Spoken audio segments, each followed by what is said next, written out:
आपने जरूर सुना होगा कि बाइबल एक ऐसे वक्त के बारे में बोलती है जो इस पृथ्वी पर आएगा, जिसमें तबाही होगी, नफरत होगी और बुराई की कोई सीमा ना होगी। पवित्र बाइबल के अनुसार प्रभु यीशु मसीह के आने के पहले बुराई के काले बादलों का अंधेरा सारी इंसानियत पर छा जाएगा और इसे कहा जाता है महाक्लेश, द ग्रेट ट्रिबुलेशन। ये एक ऐसी घड़ी है जो हमारे मनों में है, जिसके बारे में हम जानते हैं और जिसके बारे में हम पढ़ते हैं, लेकिन इसके बारे में हम बात नहीं करते हैं। लेकिन आज ये बदलने वाला है, क्योंकि इस वीडियो में हम जानेंगे कि इस महाक्लेश में क्या होगा।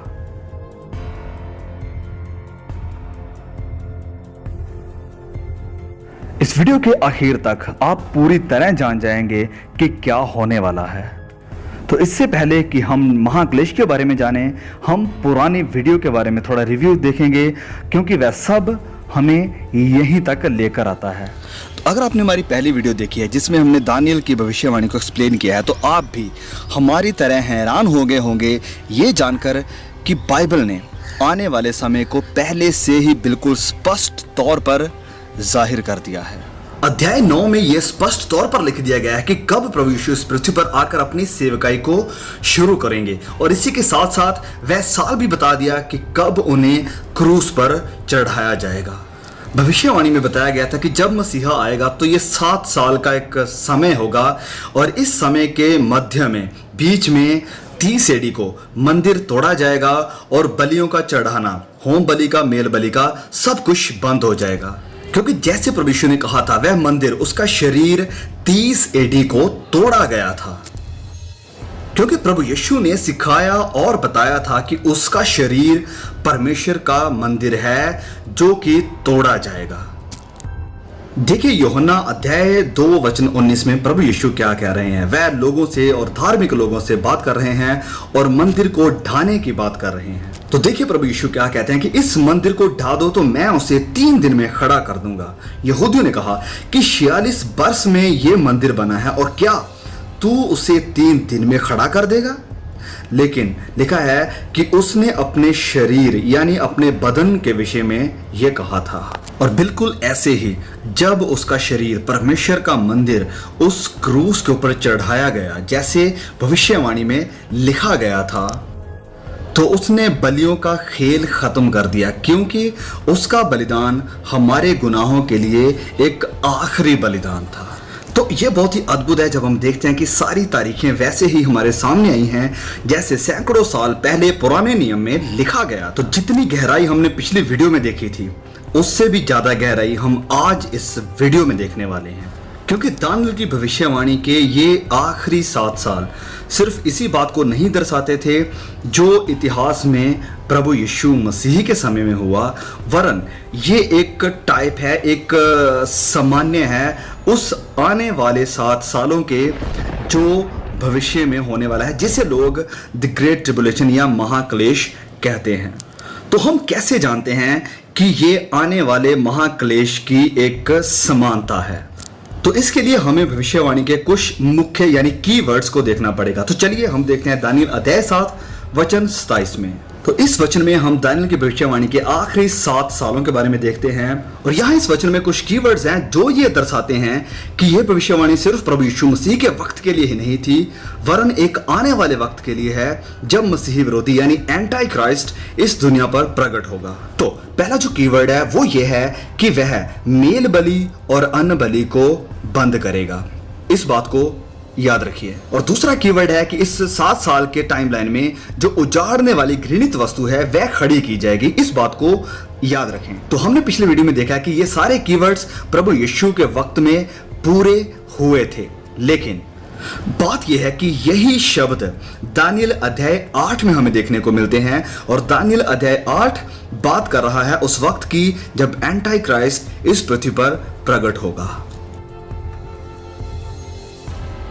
दानियल अध्याय 8 में दानियल एक हमेशा की तरह दर्शन को देख रहा है, और इस दर्शन में वह देखता है कि एक बकरा है, और इस बकरे के सर पर बहुत सारे सींग हैं, और दानियल देखता था कि इन्हीं सींगों में से एक छोटा सा सींग निकलता है जो कि बुराई की तरफ बढ़ता है और बुरे काम करना शुरू कर देता है। तो दानियल नहीं जानता था कि इस सब का क्या मतलब है। तो जिब्राइल फरिश्ता उसके सामने आता है और उसे इस दर्शन का मतलब समझाता है। तो वह दानियल को बताता है कि यह बकरा इशारा करता है एक हुकूमत की तरफ, एक सरकार की तरफ, और वह उसे बताता है कि वह छोटा सा जो सिंह है वह इशारा कर रहा है एक ऐसे बुरे प्रधान, एक रूलर की तरफ जो कि आएगा और परमेश्वर के लोगों को नाश करने की कोशिश करेगा। तो चलिए हम वचन में देखते हैं कि यह दुष्ट रूलर, यह दुष्ट प्रधान असल में क्या करेगा। वह उस सेना के प्रधान तक भी बढ़ गया और उसका नित्य होम बलि बंद कर दिया और उसका पवित्र वास स्थान गिरा दिया गया। तो ये वचन 11 हमें बता रहा है कि ये जो दुष्ट रूलर आएगा वह अपने आप को परमेश्वर से भी बड़ा कहलाने का दावा करेगा और उसका कुछ ना कुछ नाता होगा इस बलिदानों को बंद करने में और परमेश्वर के भवन को तोड़ने में, गिराने में। तो चलिए वचन 12 में देखते हैं, लिखा है, और लोगों के अपराध के कारण नित्य होम बलि के साथ सेना भी उसके हाथ में कर दी गई और उस सिंह ने सच्चाई को मिट्टी में मिला दिया और वह काम करते करते सफल हो गया। तो हम यहां पर देखते हैं कि ये प्रधान, ये रूलर परमेश्वर के लोगों को भी नाश करेगा। तो आपको याद होगा जैसे पहले बताया था इन कीवर्ड्स के बारे में, जैसे कि सैक्रिफाइस, होम बलियों का बंद कर देना और पवित्र स्थान का नाश होना, गिरा देना। जब ये दुष्ट प्रधान आएगा तो वह बलियों को बंद करेगा और परमेश्वर के भवन को गिरा देगा, उसे नाश कर देगा। तो यह दर्शाता है कि जब दानियल की भविष्यवाणी 70 सप्ताह की सच्चे मसीहा की बात करती है तो ये एक समानता है उस आने वाले एक झूठे मसीहा की। तो हम कैसे जानते हैं कि ये दुष्ट प्रधान जो आएगा, जिसकी बात यहाँ दानियल अध्याय 8 में कर रहा है, हम कैसे जानते हैं कि वह झूठा मसीहा है या एंटी क्राइस्ट है? तो जब दानियल इस दर्शन को देख रहा है तो वह भी इसे समझ नहीं पाया था, तो जिब्राइल फरिश्ते को आना पड़ा और उसे समझाना पड़ा, बताना पड़ा कि जो कुछ भी वह देख रहा है वह असल में है क्या। तो फरिश्ता कहता है वचन 17 में, समझ ले कि यह दर्शन अंतिम समय के विषय में है। जब वह मुझसे ये बातें कर रहा था तब मैं अपना मुंह भूमि की ओर किए हुए भारी नींद में पड़ा था, परंतु उसने मुझे छूकर सीधा खड़ा कर दिया और कहा, देख मैं तुझे समझाऊंगा कि कहर के आखिर में क्या होगा, क्योंकि यह दर्शन अंतिम समय के विषय में है। तो फरिश्ता दानियल से कहता है कि वह एक सिंह का दर्शन देख रहा है जो कि एक दुष्ट प्रधान है जो एक दिन आएगा।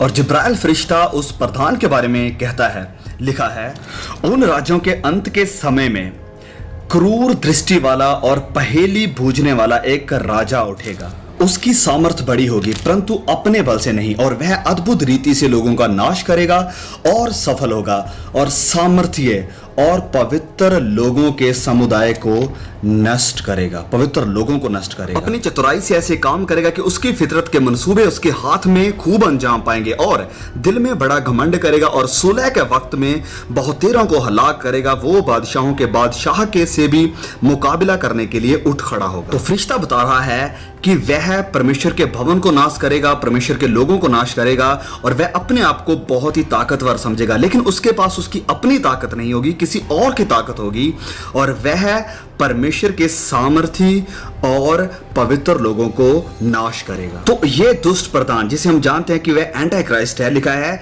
कि वह बादशाहों के बादशाह के खिलाफ मुकाबला करने के लिए खड़ा होगा। तो वह प्रधान जो परमेश्वर के लोगों को नाश करने और प्रभु यीशु मसीह के साथ मुकाबला करने की कोशिश करेगा वह एंटी क्राइस्ट है, यानी झूठा मसीहा, एंटी क्राइस्ट। तो अब हम जानते हैं कि दानियल की भविष्यवाणी के 7 सालों का समय सिर्फ सच्चे मसीहा के बारे में ही नहीं वरन इसकी समानता झूठे मसीहा यानी एंटी क्राइस्ट के साथ भी है। तो अब हमारे पास कुछ ऐसा है जिसके ऊपर हम काम कर सकते हैं ये जानने के लिए कि अंतिम समय में जब झूठा मसीहा, जब एंटी क्राइस्ट मसीही विरोधी प्रकट होगा तो क्या होगा। तो चलिए वापस चलते हैं और दानियल की भविष्यवाणी के 7 सालों को देखते हैं।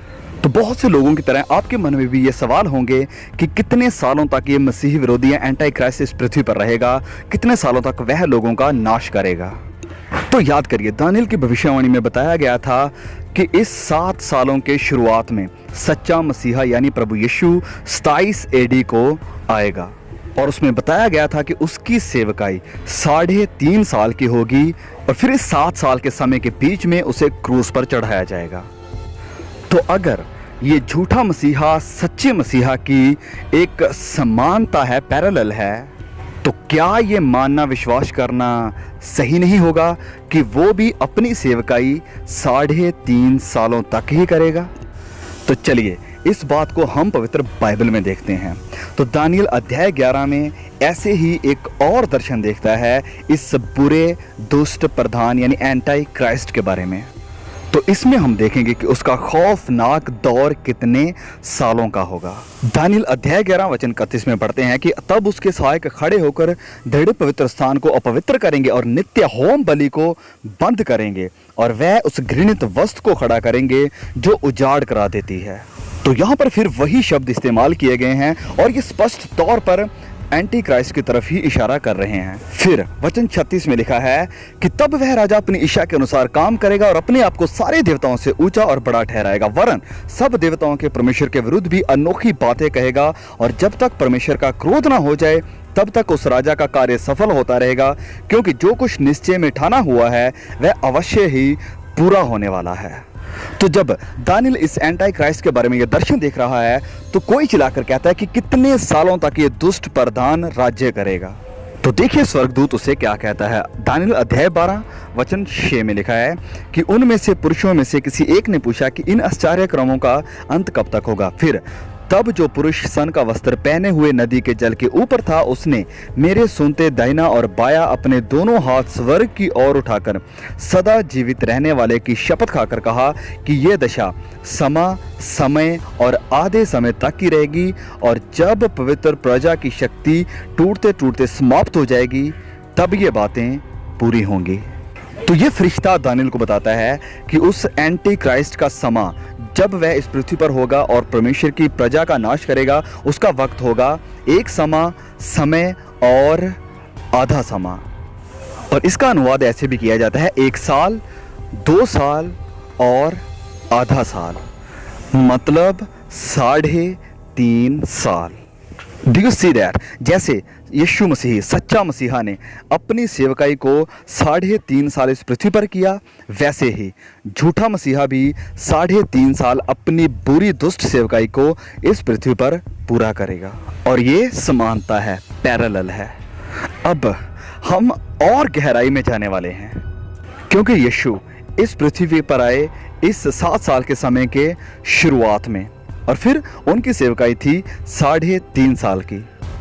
तो अब सवाल ये है कि ये एंटी क्राइस्ट यानी मसीही विरोधी अपनी बुरी सेवकाई को लेकर इस 7 साल के टाइमलाइन के किस पॉइंट में आने वाला है?